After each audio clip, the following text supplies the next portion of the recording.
जय माता दी। नमस्कार दोस्तों, स्वागत है आप सभी का हमारे YouTube चैनल लक्ष्मी शर्मा की कहानियाँ पर। ओम नमः शिवाय। हर हर महादेव। माता पार्वती की जय हो, गौरी गणेश की जय हो।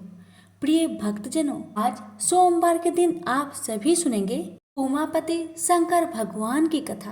कहते हैं कि भगवान शिव का नाम ही कलयुग में हमें पुण्य का फल प्राप्ति कराता है। शिव का मतलब कल्याण है। समुद्र मंथन के समय विषपान करके सृष्टि को सुरक्षित रखने वाला बाबा भोलेनाथ के कंठ में विष रखा और नीलकंठेश्वर कहलाए। जीवन में व्यक्ति को मान सम्मान तभी मिलता है जब वह प्रभु की आराधना करता है, व्रत करता है और इस कथा का श्रवण करता है।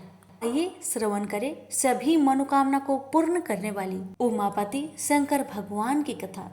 आपसे रिक्वेस्ट है कि कथा को पूरा जरूर सुनिएगा और अगर अच्छी लगे तो कमेंट बॉक्स में हर हर महादेव माता पार्वती की जय जरूर लिखें।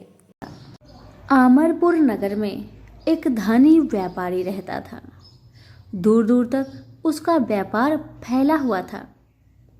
नगर में उस व्यापारी का सभी लोग मान सम्मान करते थे। इतना सब कुछ होने पर भी वह व्यापारी अंतर मन से बहुत दुखी रहता था, क्योंकि उस व्यापारी का कोई भी पुत्र नहीं था। दिन रात उसे एक ही चिंता सताती रहती थी। उसकी मृत्यु के बाद उसके इतने बड़े व्यापार और धन संपत्ति को कौन संभालेगा। पुत्र पाने की इच्छा से वह व्यापारी प्रति सोमवार भगवान शिव की व्रत पूजा किया करता था। सायंकाल को व्यापारी शिव मंदिर में जाकर भगवान शिव के सामने घी का दीपक जलाया करता था। उस व्यापारी की भक्ति देखकर एक दिन माता पार्वती ने भगवान शिव से कहा, हे प्राणनाथ, यह व्यापारी आपका सच्चा भक्त है। कितने दिनों से यह सोमवार का व्रत और पूजा नियमित कर रहा है। भगवान, आप इस व्यापारी की मनोकामना को अवश्य पूर्ण करें। भगवान शिव ने मुस्कुराते हुए कहा, हे पार्वती, इस संसार में सबको उसके कर्म के अनुसार फल की प्राप्ति होती है। प्राणी जैसा कर्म करते हैं उन्हें वैसा ही फल की प्राप्ति होती है।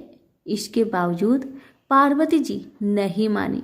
उन्होंने भगवान से आग्रह किया कि नहीं प्राणनाथ, आपको इस व्यापारी की इच्छा को पूरी करना होगा। यह आपका अनन्य भक्त है। प्रति सोमवार आपका विधिवत व्रत रखता है और पूजा अर्चना के बाद आपको भोग लगाकर एक समय भोजन ग्रहण करता है। आपको इसे पुत्र प्राप्ति का वरदान देना ही पड़ेगा। पार्वती का इतना आग्रह देखकर भगवान शिव ने कहा, ठीक है पार्वती जी, आपके आग्रह पर मैं इस व्यापारी को पुत्र प्राप्ति का वरदान देता हूँ, लेकिन इसका पुत्र 16 वर्ष से अधिक जीवित नहीं रहेगा। उसी रात भगवान शिव ने सपने में उस व्यापारी को दर्शन दिए और उसे पुत्र प्राप्ति का वरदान भी दिया और उसके पुत्र के 16 वर्ष तक जीवित रहने की बात भी बताई। भगवान के वरदान से व्यापारी को खुशी तो हुई, लेकिन पुत्र की अल्प आयु की चिंता ने उस खुशी को नष्ट कर दिया। व्यापारी पहले की तरह सोमवार का विधिवत व्रत करता रहा। कुछ महीने पश्चात उसके घर अति सुंदर पुत्र उत्पन्न हुआ। पुत्र जन्म से व्यापारी के घर में खुशियां भर गई। बहुत धूमधाम से पुत्र जन्म का समारोह मनाया गया। व्यापारी को पुत्र जन्म की अधिक खुशी नहीं हुई, क्योंकि उसे पुत्र की अल्प आयु के रहस्य के बारे में पता था। यह रहस्य घर में किसी को मालूम नहीं था। विद्वान ब्राह्मणों ने उस पुत्र का नाम अमर रखा। जब अमर 12 वर्ष का हुआ तो शिक्षा के लिए उसे बनारसी भेजने का निश्चय हुआ। व्यापारी ने अमर के मामा दीपचंद को बुलवाया और कहा कि अमर को शिक्षा प्राप्त करने के लिए बनारसी छोड़ आओ। अमर अपने मामा के साथ शिक्षा प्राप्त करने के लिए चल दिया। रास्ते में जहाँ भी अमर और प्रेमचंद रात्रि विश्राम करने के लिए ठहरते, वहीं यज्ञ करते और ब्राह्मणों को भोजन कराते थे। लंबी यात्रा के बाद अमर और दीपचंद एक नगर में पहुंचे। उस नगर के राजा की कन्या के विवाह की खुशी में पूरे नगर को सजाया गया था। निश्चित समय पर बारात आ गई, लेकिन वर का पिता अपने बेटे के एक आंख से काने होने के कारण बहुत चिंतित था। उसे इस बात का भय सता रहा था कि राजा को इस बात का पता चलने पर कहीं वह विवाह से इनकार न कर दे, इससे उसकी बहुत बदनामी होगी। वर के पिता ने अमर को देखा तो उसके दिमाग में एक विचार आया। उसने सोचा क्यों ना इस लड़के को दुल्हा बना दिया जाए और राजकुमारी से विवाह करा दिया जाए। विवाह के बाद इसको धन देकर विदा कर देंगे और राजकुमारी को अपने नगर में ले जाएंगे। वर के पिता ने इस संबंध में अमर और दीपचंद से बात की। दीपचंद ने धन मिलने के लालच में वर के पिता की बात स्वीकार कर ली। अमर को दुल्हा के वस्त्र पहनाकर राजकुमारी चंद्रिका से विवाह करा दिया गया। राजा ने बहुत सा धन देकर राजकुमारी को विदा किया। अमर जब लौट रहा था तो सच छिपा नहीं सका और उसने राजकुमारी की ओढ़नी पर लिख दिया, राजकुमारी चंद्रिका, तुम्हारा विवाह तो मेरे साथ हुआ था। मैं तो बनारसी में शिक्षा प्राप्त करने जा रहा हूँ। अब तुम्हें जिस नव युवक की पत्नी बनना पड़ेगा वह कान्हा है। जब राजकुमारी ने अपनी ओढ़नी पर लिखा हुआ पढ़ा तो उसने काने लड़के के साथ जाने से इनकार कर दिया। राजा ने सब बातें जानकर राजकुमारी को महल में रख लिया। उधर अमर अपने मामा दीपचंद के साथ बनारसी पहुंच गया। अमर ने गुरुकुल में पढ़ना शुरू कर दिया। जब अमर की आयु 16 वर्ष पूरी हुई तो उसने एक यज्ञ किया। यज्ञ की समाप्ति पर ब्राह्मणों को भोजन करवाया और खूब अन्न वस्त्र दान किए। रात को अमर अपने शयन कक्ष में सो गया। शिव के वरदान के अनुसार शयन अवस्था में ही अमर के प्राण बेखरू उड़ गए। सूर्योदय पर मामा अमर को मृत देखकर रोने पिटने लगा। आसपास के लोग भी एकत्र होकर दुख प्रकट करने लगे। मामा के रोने के विलाप करने के स्वर समीप से गुजरते हुए भगवान शिव और माता पार्वती ने भी सुनी। पार्वती जी ने भगवान से कहा, हे प्राणनाथ, मुझसे इनके रोने का स्वर सहन नहीं हो रहा। आप कृपा करके इनकी कष्ट को अवश्य दूर करें। भगवान शिव ने पार्वती जी के साथ अदृश्य रूप में समीप जाकर अमर को देखा तो पार्वती जी से बोले, पार्वती, यह तो उसी व्यापारी का पुत्र है जिसे मैंने 16 वर्ष की आयु का वरदान दिया था। इसकी आयु तो पूरी हो गई है। पार्वती जी ने फिर भगवान शिव से निवेदन किया, हे प्राणनाथ, आप इस लड़के को जीवित करें, नहीं तो इसके माता पिता पुत्र की मृत्यु के कारण रो रो कर अपने प्राणों का त्याग कर देंगे।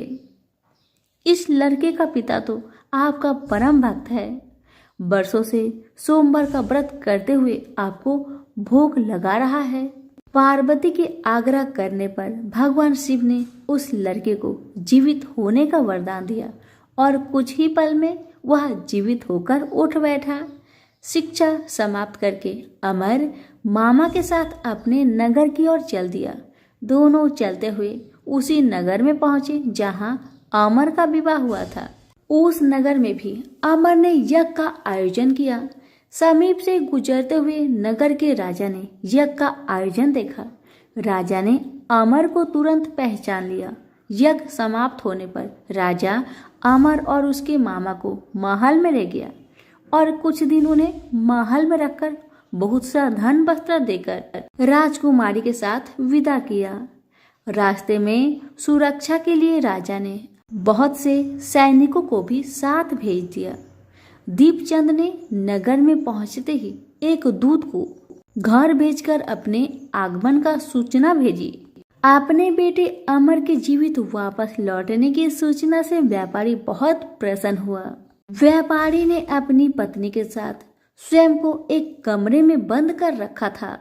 भूखे प्यासे रहकर व्यापारी और उसकी पत्नी बेटे की प्रतीक्षा कर रहे थे।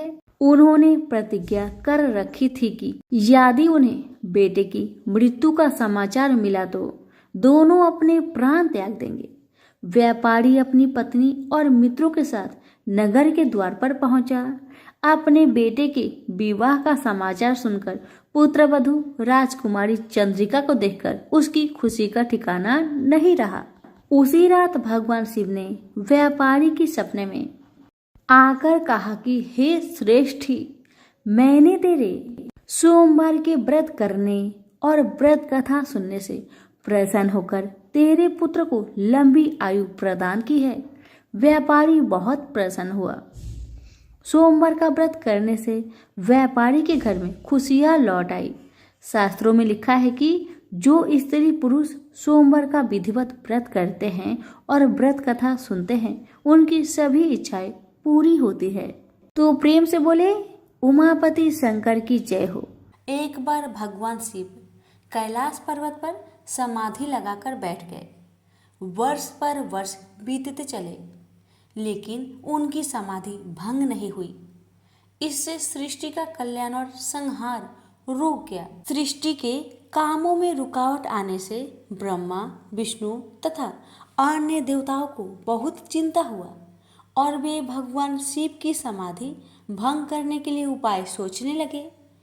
ब्रह्मा भगवान विष्णु से बोले, भगवान आप ही कोई उपाय बतलाए जिससे भगवान शिव की समाधि टूटे और वह सृष्टि के कल्याण और संहार का अपना उत्तरदायित्व पूर्ण करने में लगे। अगर सृष्टि का चक्र रुक गया तो संसार नष्ट हो जाएगा।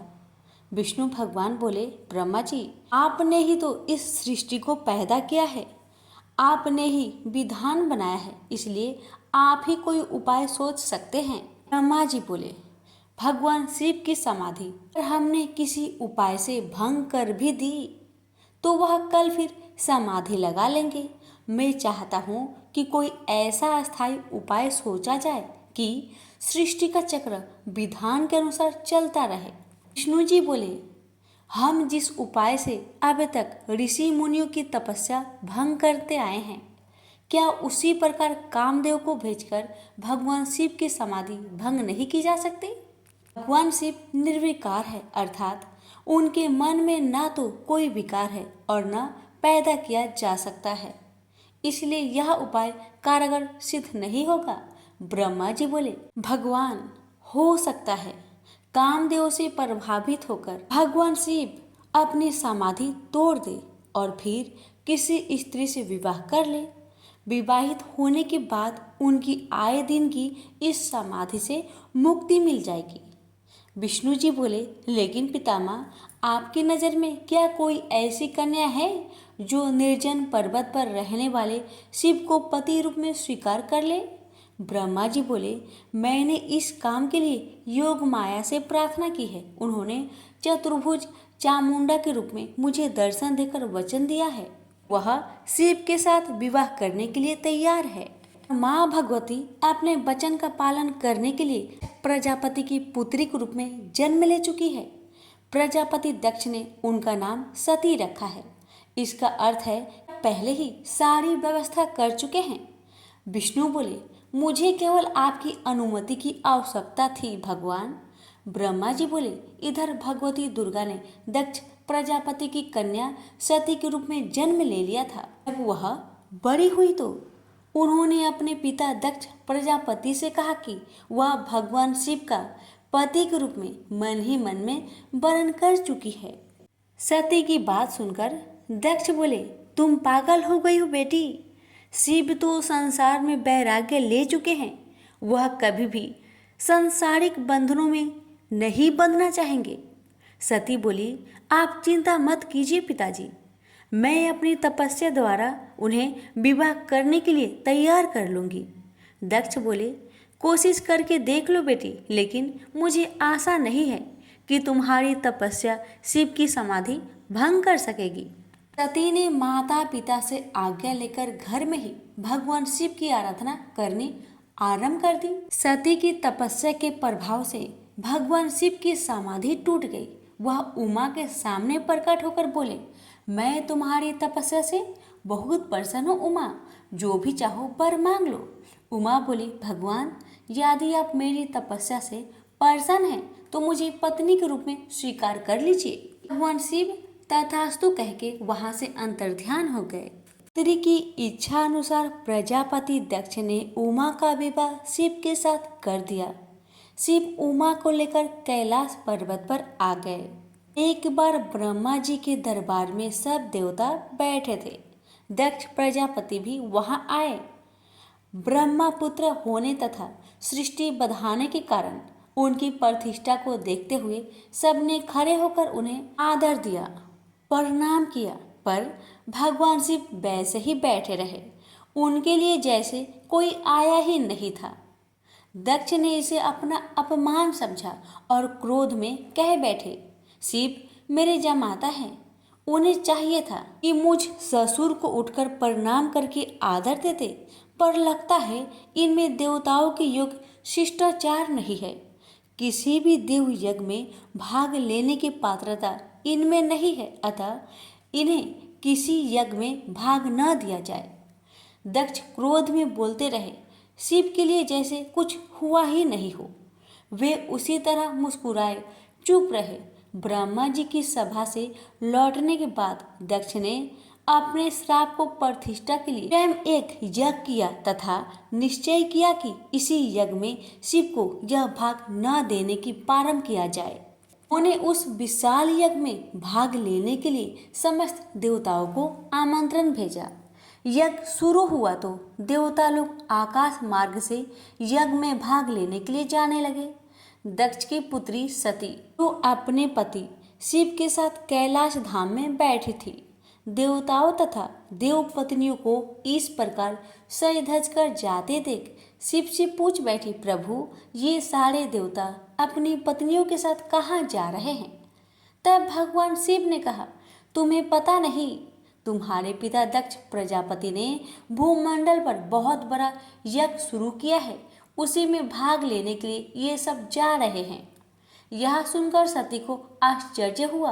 उन्होंने कहा, पिताजी विशाल यज्ञ कर रहे हैं और अपनी ही बेटी तथा जमाता को पता ही नहीं। आपके पास निमंत्रण आया है क्या? शिव जी ने हंसकर कहा, अगर निमंत्रण आता तो क्या तुम्हें पता न चलता? सोचा होगा कि जहाँ सब देव तथा देव नारियां देवोपम वस्त्र तथा अलंकारों से सजी धजी आएंगी, वहाँ हमारा जमाता भूत प्रेतों जैसी वेशभूषा में आकर शोभा बढ़ाने के बजाय मेरी हंसी कराएंगे। इसलिए शायद उन्होंने निमंत्रण नहीं भेजा। ने तो उस अपमान की कोई परवाह नहीं की, पर सती अपने तथा अपने पति के प्रति इस प्रकार के व्यवहार से बहुत दुखी हुई तथा इसे अपना अपमान समझा। वे बोली, अपनी प्रतिष्ठा तथा दिखावती श्रेष्ठता का इतना ही ध्यान था तो बेटी ब्याहने से पहले सोचना चाहिए था। मैं पति के इस अपमान को बिल्कुल भी नहीं सहूंगी। मुझे आज्ञा दीजिए, मैं वहां जाकर पिता से पूछती हूँ तथा ये भी देखूंगी कि देवगण कैसे हैं जो देवाधिदेव शिव के बिना उस यज्ञ में भाग लेने जा रहे हैं। शिव ने कहा, उन देवों को क्या पता है कि हमें निमंत्रण नहीं दिया गया है। वैसे भी तुम्हें इस बारे में ज्यादा विचार नहीं करना चाहिए। बिना निमंत्रण के जाने पर अपमान होता है, इसलिए मेरी सलाह है कि तुम भी मत जाओ। सती अपने पिता द्वारा की गई इस उपेक्षा तथा अपमान को सह न पा रही थी। पति शिव की आज्ञा न मिलने पर भी सती अपने पिता के घर जाने की जिद पर अड़ी रही। शिव ने सोचा कि सती क्रोध में है, पता नहीं कुछ अनहोनी ना हो जाए, इसलिए उन्होंने अपने कुछ गणों को सती की रक्षा के लिए भेज दिया। सती अपने पिता के घर पहुंची तो उनकी माता और बहनों ने तो बड़े स्नेह और सम्मान के साथ उनका स्वागत किया, लेकिन दक्ष तथा उसके समर्थकों ने उमा के प्रणाम का उत्तर देना तो दूर, उनकी ओर आंख उठाकर भी नहीं देखा। सती को अपने अपमान की परवाह नहीं थी। उन्होंने पिता से पूछा, पिताजी, आप प्रजापति की माया के अनुसार इतना बड़ा कर रहे हैं, इसमें भाग लेने के लिए देवगन तथा आपकी अन्य पुत्रियां तथा जमाता भी आमंत्रित है, मुझे और मेरे पति को आपने आमंत्रित क्यों नहीं किया? दक्ष ने कहा, सती, तुम अब मेरी पुत्री से अधिक किसी की पत्नी हो। तुम्हारे पति की उद्दंडता के कारण मैंने उसे श्राप दिया है, वह यज्ञ भाग का अधिकारी नहीं होगा। वैसे भी भूत पिचासों के साथ शमशान में रहने वाले का स्वर्ग में रहने वाले देवताओं के बीच कोई स्थान नहीं होता। सती ने कहा, वे आपके जमाता है, आपने उनकी पाद पूजा की है, वे देवों के देव महादेव हैं। यदि उन्हें ही यज्ञ भाग से वंचित किया गया तो वह यज्ञ उनके बिना सफल नहीं होगा। मैं स्वयं इसकी हव्य बनूंगी। इतना कहकर सती यज्ञ कुंड में कूद पड़ी। सती को यज्ञ कुंड में कूदते देख वहां हाहाकार मच गया। लोग उठ उठकर भागने लगे। यज्ञ की सामग्री लोगों के पैरों से कुचलकर इधर उधर जा गिरी। सती को इस प्रकार सती होते देख शिव की गण यज्ञ में आए ऋषि मुनियों और दक्ष के सैनिकों पर टूट पड़े। देख महर्षि भृगु वेद मंत्रों से अग्नि में आहुतियां देने लगे। महाशक्तिशाली अनगिनत दैत्य पैदा हो गए और शिव के गणों का संहार करने लगे। तभी आकाशवाणी हुई, मूर्ख दक्ष, तूने जिसको अपनी पुत्री समझकर अपमान किया है, अनादि शक्ति, जगत की सृष्टा, रक्षिका और कल्पात में संहार करने वाली है, वही योग माया माँ भगवती है। तूने उनका अनादर करके अपने विनाश के द्वार खोल लिए हैं। अब शिव के क्रोध से तेरी रक्षा करने वाला इस संसार में कोई नहीं है। भगवान शिव के गण भागकर उनके पास पहुंचे और उन्होंने सती के सती होने की पूरी घटना सुना दी। उमा के सती होने की घटना सुनकर भगवान शिव के क्रोध की सीमा ना रही। उन्होंने अपनी एक जटा उखाड़कर पर्वत पर दे मारी, जिससे महाप्रलय के समान भयंकर शब्द के साथ ही महापराक्रमी वीरभद्र पैदा हो गया। वीरभद्र के उत्पन्न होते ही दसों दिशाएं कांप उठी। फिर शिव जी ने दूसरी जटा उखाड़कर एक चट्टान पर दे मारी, जिससे महाकाली उत्पन्न हो गई। उनका रूप इतना विकराल था कि उन्हें देखकर शिव के गणों में भी भय की लहर सी दौड़ गई। महाकाली के साथ ही काली, कात्यायनी, ईशानी, चामुंडा, मुंड, मर्दनी, भद्रकाली, भद्रा, वली और वैष्णवी भी पैदा हो गई। फिर भद्र ने कहा, भगवान आज्ञा दीजिए, मैं क्या करूं?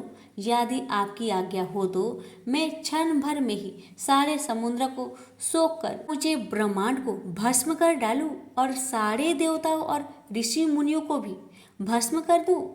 शिव जी बोले, वीरभद्र, ब्रह्मा का पुत्र दक्ष यज्ञ कर रहा है, अत्यंत अभिमानी और मेरा विरोधी है। जाओ उसके यज्ञ का विध्वंस कर दो और वहाँ जो भी देवता, गंधर्व, ऋषि मुनि हो, उन सबको भस्म कर डालो। फिर शिव ने महाकाली से कहा, महाकाली, तुम इन 9 दुर्गाओं को साथ लेकर वीरभद्र की सहायता करो।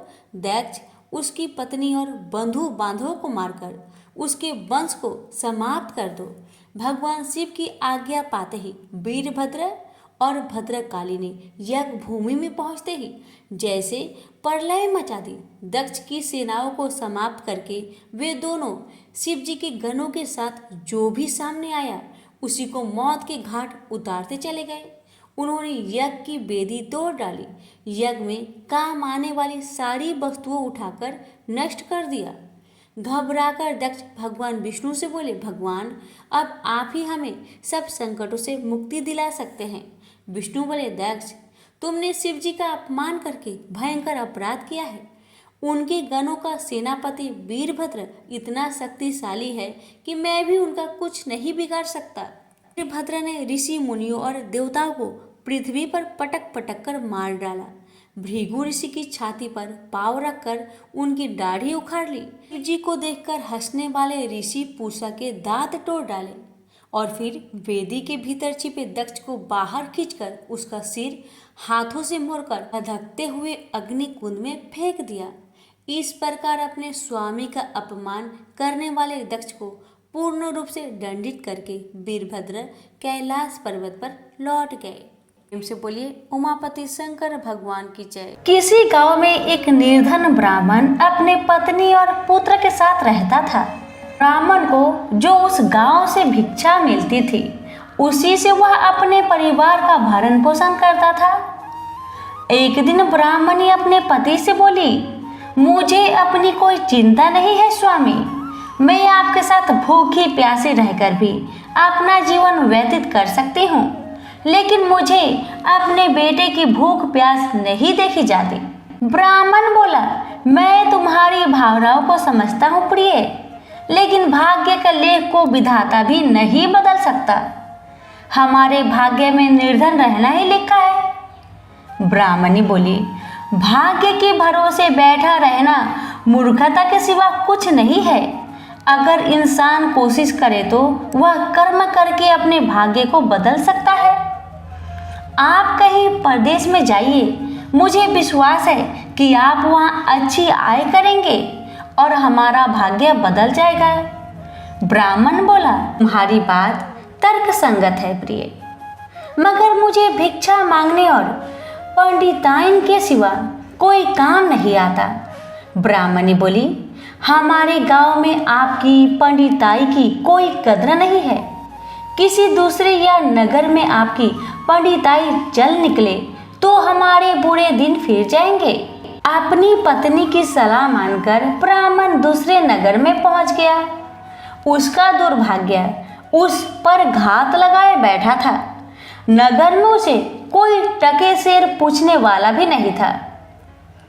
हालातों को देखते हुए वह सोचने लगा कि इस नगर से उसका गांव ही अच्छा है। नगरवासी तो पूरे नास्तिक है, उसे भिक्षा तक भी देने को तैयार नहीं है। यह सोचकर वह थक हार कर अपने गांव लौट आया। एक दिन वह भिक्षा मांगकर लौट रहा था, तभी उधर से भगवान शिव और माता पार्वती साथ गुजर रहे थे। उस निर्धन ब्राह्मण की हालत देखकर माता पार्वती ने ब्राह्मण की तरफ संकेत करते हुए कहा, भगवान आप उस ब्राह्मण को देख रहे हैं? भगवान बोले, हाँ, वह बहुत निर्धन है और दुखी भी है। पार्वती बोली, आप उसके दुख का निवारण करें नाथ। एक तो ब्राह्मण, दूसरे दरिद्र, मुझसे उसका दुख देखा नहीं जाता। भगवान शिव बोले, यह मृत्यु लोक है प्रिय, यहाँ हर प्राणी किसी न किसी दुख से त्रस्त है। सब अपने अपने कर्मों का फल भोग रहे हैं, तुम किस किस का दुख दूर कराओगी? पार्वती बोली, आपको उस निर्धन ब्राह्मण को धनवान बनाना होगा स्वामी। भगवान शिव बोले, वह भाग्यहीन है पार्वती, उसके भाग्य में फटे पुराने कपड़े और रूखा सूखा भोजन ही लिखा है। मगर पार्वती अपनी जिद पर अड़ी रही। अंत में हार कर शिव को पार्वती की बात माननी पड़ी। उन्होंने उस रास्ते में, जिस रास्ते से ब्राह्मण जा रहा था, सोने की एक ईंट डाल दी। अचानक ब्राह्मण को क्या सूझा, उसने सोचा कि वह आंखें बंद करके कितनी दूर तक चल सकता है। यह सोचकर वह अपनी आंखें बंद करके चलने लगा और सोने की ईंट के बिल्कुल समीप से होकर आगे गुजर गया। काफी दूर आगे जाने के बाद ही उसने अपनी आंखें खोली। यह देख भगवान शिव मुस्कुराते हुए बोले, हमने तुमसे कहा था ना प्रिय कि वह ब्राह्मण भाग्यहीन है। भाग्यहीन मनुष्य कभी धन प्राप्त नहीं कर सकता। और फिर भगवान शिव पार्वती के साथ कैलाश पर्वत लौट गए। लेकिन वहां पहुंचने के बाद पार्वती जी उस निर्धन ब्राह्मण के बारे में सोचने लगी। वह किसी न किसी तरह उस ब्राह्मण को देखना चाहती थी।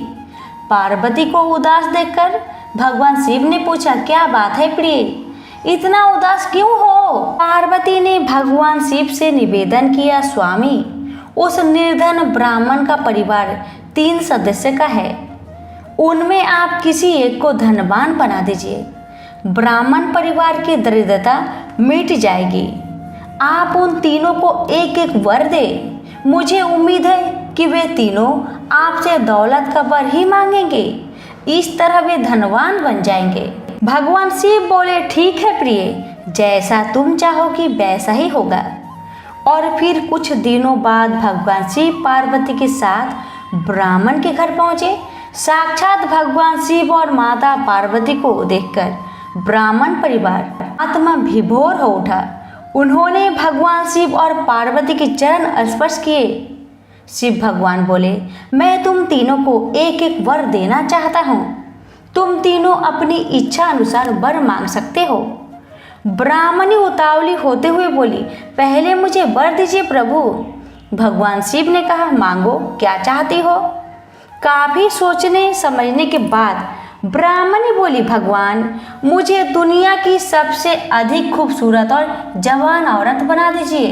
मरते दम तक मेरी जवानी और सुंदरता कायम रहे। भगवान शिव ने मुस्कुराकर कहा, तथास्तु। अगले ही पल बूढ़ी ब्राह्मण एक जवान और खूबसूरत युवती के रूप में बदल गई। उसी समय उनके घर के सामने से एक गांव के जमींदार का पुत्र गुजर रहा था, जो घोड़े पर सवार था। उसने खूबसूरत ब्राह्मणी को देखा तो उस पर मुग्ध हो उठा। वह इस खूबसूरत ब्राह्मणी से शादी करेगा, यह सोचकर उसने उसे अपने घोड़े पर बैठाया और घोड़ा अपनी हवेली की तरफ ले दौड़ा। यह देख ब्राह्मण अपनी छाती पीटते हुए विलाप करने लगा, हाय मेरी पत्नी। भगवान शिव ने कहा, रो मत ब्राह्मण श्रेष्ठ, तुम भी मुझसे कोई वर मांग लो, जो मांगोगे तुम्हें मिलेगा। भगवान शिव सत्वाना देते हुए बोले, मेरी पत्नी को वापस बुला लीजिए प्रभु, मुझे इसके सिवा कुछ भी नहीं चाहिए। ब्राह्मण ने निवेदन करते हुए कहा। भगवान शिव बोले, तथास्तु। देखते ही देखते ब्राह्मण वहां खड़ी थी। अपनी पत्नी को अपने सामने देखकर ब्राह्मण राहत की सांस ली। भगवान शिव ने ब्राह्मण के पुत्र से कहा, तुम क्या वर मांगना चाहते हो बेटा? ब्राह्मण पुत्र ने काफी सोचने समझने के बाद कहा, भगवान, मुझे कुछ नहीं चाहिए, लेकिन आप मेरे माँ को पहले जैसे बूढ़ी बना दीजिए। भगवान ने कहा, तथास्तु। भगवान शिव ने कहा और अगले ही पल ब्राह्मणी पहले के समान बूढ़ी हो गई।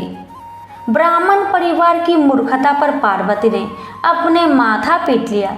सोचने लगी कि तीनों ही वास्तव में ही भाग्यहीन हैं। विधि ने उनके भाग्य में जो लिख दिया है उसे देवी देवता भी नहीं बदल सकते। प्रेम से बोलिए उमापति शंकर भगवान की जय। प्राचीन काल में नंदी नामक वैश्य अपनी नगरी के एक धनी मानी और प्रतिष्ठित पुरुष थे। वे बड़े सदाचारी और वर्णाश्रमोचित धर्म का दृढ़ता से पालन करते थे। प्रतिदिन श्रद्धा भक्ति पूर्वक भगवान शंकर की पूजा करने का तो उन्होंने नियम ही ले रखा था। जिस मंदिर में नंदी वैश्य पूजा करते थे वह बस्ती से कुछ दूर जंगल में था। एक दिन की बात है कि कोई की रात शिकार खेलता हुआ उधर से निकला। वह प्राणियों की हिंसा करता था। उसकी बुद्धि जट प्राय थी, उसमें विवेक का लेश भी नहीं था। दोपहर का समय था, वह भूख प्यास से व्याकुल हो रहा था। मंदिर के पास आकर वहां के सरोवर में उसने स्नान किया और जलपान करके अपनी प्यास बुझाई। जब वह वहां से लौटने लगा तब उसकी दृष्टि मंदिर पर पड़ी और उसके मन में यह इच्छा हुई कि मंदिर में चलकर भगवान का दर्शन कर लूं। उसने मंदिर में जाकर भगवान शिव का दर्शन किया और अपनी बुद्धि के अनुसार उनकी पूजा की। उसने कैसी पूजा की होगी इसका अनुमान सहज ही लग सकता है। न उसके पास पूजा की सामग्री थी और न वह उसे जानता ही था कि इस सामग्री का उपयोग किस विधि से किया जाता है। यह जानने की भी उसे आवश्यकता नहीं प्रतीत हुई कि उसने देखा कि लोगों ने स्नान कराकर बेलपत्र आदि चढ़ाए हैं। उसने एक हाथ से बेलपत्र तोड़ा, दूसरे हाथ में मांस पहले से ही था। गंडूस जल से स्नान कराकर उसने बेलपत्र और मांस चढ़ा दिया। भील मांस भोजी था। उसको इस बात का पता नहीं था कि देवता को मांस नहीं चढ़ाना चाहिए। यही काम यदि कोई जानबूझकर करे तो वह दोष का भागी होता है, परंतु उसने तो भाव से अपनी शक्ति और ज्ञान के अनुसार पूजा की थी। बड़ा आनंद आया उसे। प्रेम मुक्त होकर वह शिवलिंग के सम्मुख साष्टांग दंडवत करने लगा। उसने दृढ़ता से यह निश्चय किया कि आज से मैं प्रतिदिन भगवान शिव का पूजा करूंगा। उसका यह निश्चय अविचल था, क्योंकि यह उसके गंभीर अंतःस्थल की प्रेरणा थी। दूसरे दिन प्रातःकाल नंदी वैश्य पूजा करने आए। मंदिर की स्थिति देखकर वे अवाक रह गए। कल की पूजा इधर उधर बिखरी पड़ी थी। मांस के टुकड़े भी इधर उधर पड़े थे। उन्होंने सोचा, यह क्या हुआ? मेरी पूजा में ही कोई त्रुटि हुई होगी जिसका यह फल है। इस प्रकार मंदिर को भ्रष्ट करने वाला विघ्न तो कभी नहीं हुआ था। अवश्य ही मेरा दुर्भाग्य है। यही सब सोचते हुए उसने मंदिर की सफाई किया और पुनः स्नान आदि करके भगवान की पूजन की। घर लौटकर उन्होंने पुरोहित से सारा समाचार कह सुनाया और बड़ी चिंता प्रकट हुई। पुरोहित को क्या पता था कि इस काम में भी किसी की भक्ति भाव से हो सकता है। उन्होंने कहा, अवश्य ही यह किसी मूर्ख का काम है, नहीं तो रत्नों को इधर उधर बिखेर कर भला कोई मंदिर को अपवित्र एवं भ्रष्ट क्यों करता। चलो कल हम भी तुम्हारे साथ चलेंगे और देखेंगे कि कौन दुष्ट ऐसा काम करता है। अगले दिन प्रातः काल नंदी वैश्य अपने पुरोहित के साथ लेकर शिव मंदिर पहुंच गए। देखा वही हालत आज भी थी जो कल थी। वहां मार्जन आदि करके नंदी ने शिव जी की पूजा, पचोपचार पूजा की और रुद्राभिषेक किया। ब्राह्मण स्तुति पाठ करने लगे। वेद मंत्रों की ध्वनि से वह जंगल गूंज उठा।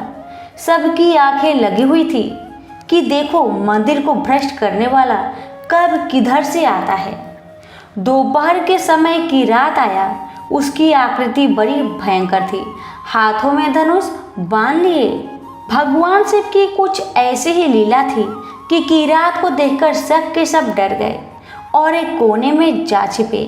उनके देखते देखते किरात ने उनकी की हुई पूजा नष्ट भ्रष्ट कर दी। एक गडूस जल से स्नान कराकर बेलपत्र और मांस चढ़ाया। जब वह साष्टांग प्रणाम करके चला गया, तब नंदी वैश्य और ब्राह्मणों की जी में जी आया और सब बस्ती में लौट आए। नंदी को व्यवस्था मिली कि उस लिंग मूर्ति को ही अपने घर ले जाना चाहिए। व्यवस्था के अनुसार शिवलिंग वहां से उखाड़ लाया गया और नंदी वैश्य के घर विधि पूर्वक उसकी प्रतिष्ठा की गई। उनके घर सोने और मणि रत्नों की कमी तो थी ही नहीं। संकोच छोड़कर उनका उपयोग किया। प्रतिदिन नियम अनुसार किरात अपने समय पर भगवान शंकर की पूजा करने आया, परंतु मूर्ति को ना पाकर सोचने लगा, यह क्या, भगवान तो आज है ही नहीं। मंदिर का एक एक कोना छान डाला। एक एक छिद्र को उसने ध्यानपूर्वक देखा, परंतु सब व्यर्थ है।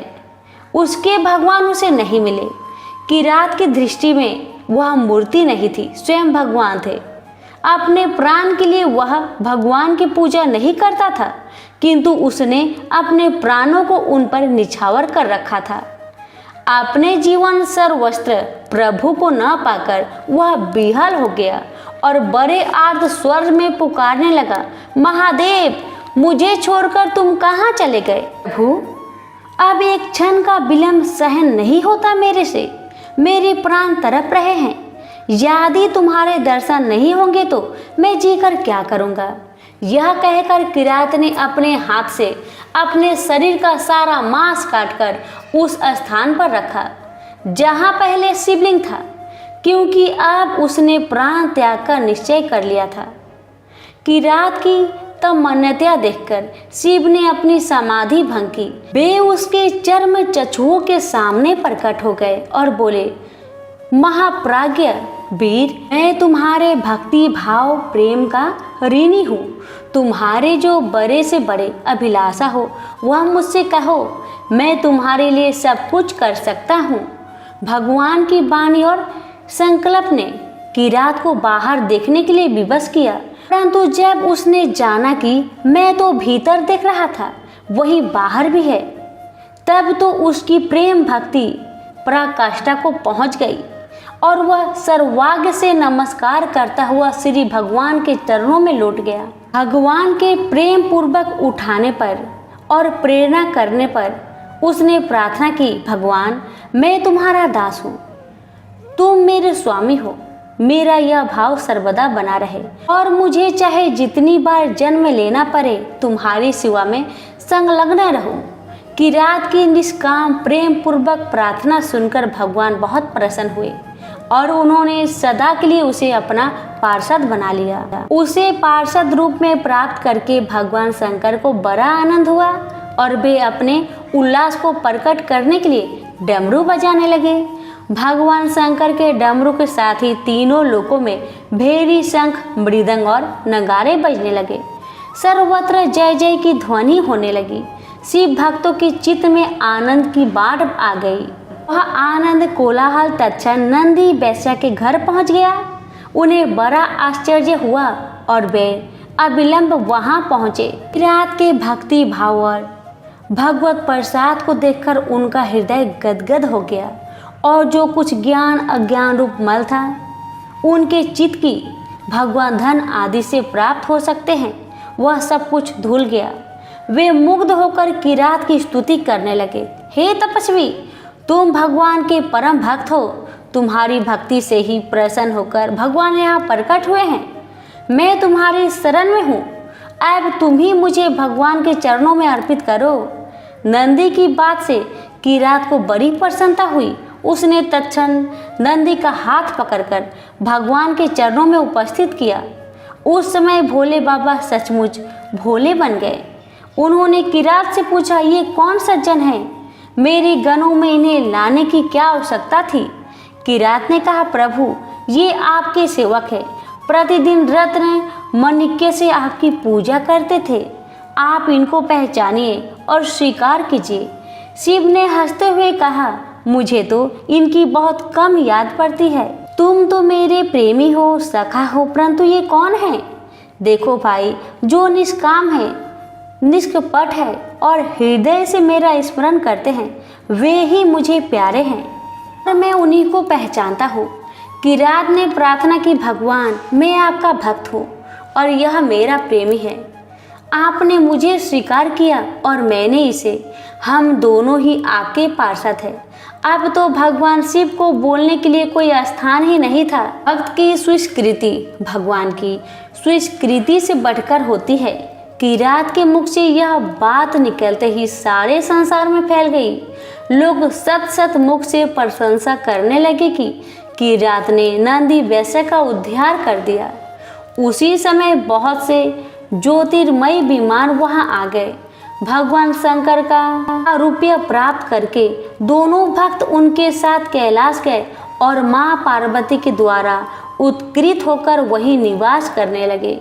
ये ही दोनों भक्त भगवान शंकर के गणों में नंदी और महाकाल के नाम से प्रसिद्ध हुए।